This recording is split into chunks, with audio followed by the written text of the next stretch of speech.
नमस्कार, आप सुन रहे हैं जांबा लाइव न्यूज़ के साथ आज का मुख्य समाचार। बात करते हैं महाराष्ट्र के एक और सहकारी बैंक लाइसेंस रद्द, आरबीआई की कार्रवाई में सदमे में है ग्राहक।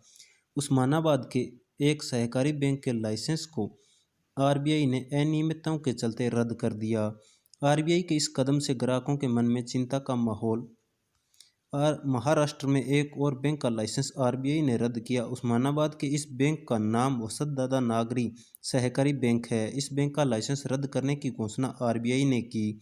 आरबीआई की कार्रवाई के बाद बैंक के ग्राहकों की मुश्किलें और बढ़ गई।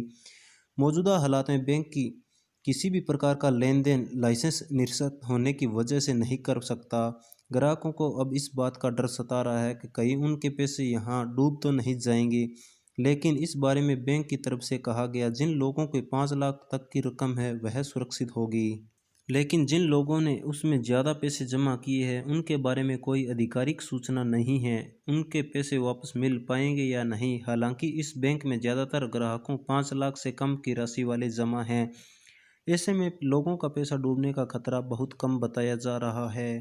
गौर करने की बात यह है कि इससे पहले पीएमसी बैंक घोटाले से पहले भी लोग परेशान हो चुके हैं। उद्योगपति हो या फिर सहकारी या सरकारी कर्मचारी या फिर छोटे मोटे व्यापारी, हर कोई अपनी जमा पूंजी को बैंक में यह सोच कर रखता है कि उनके पैसे सुरक्षित होंगे और उनके बुरे काम में काम आएंगे। हालांकि बीते कुछ वर्षों से जिस तरह से सहकारी बैंकों के डूबने का सिलसिला शुरू हुआ, उससे लोगों की उम्मीदें और भी टूटने लगी है। इसका सबसे बड़ा उदाहरण पीएमसी बैंक घोटाला, जिसमें लाखों की तादाद में ग्राहकों का पैसा फंसा हुआ है। लोगों ने अपनी जमा पूंजी को वापस पाने के लिए बैंक से लेकर आरबीआई तक और सड़क से लेकर संसद तक विरोध प्रदर्शन किया, लेकिन उनकी मुसीबतें और बढ़ती गई, अभी तक कम नहीं हुई है। पीएमसी बैंक घोटाला मामले की जांच प्रवर्तन निदेशालय कर रहा है। इस मामले में बैंक संचालकों की बैंक को डुबाने का अहम काम किया, जिसमें अहम भूमिका एचडीआईएल को दिए गए लोन की रही।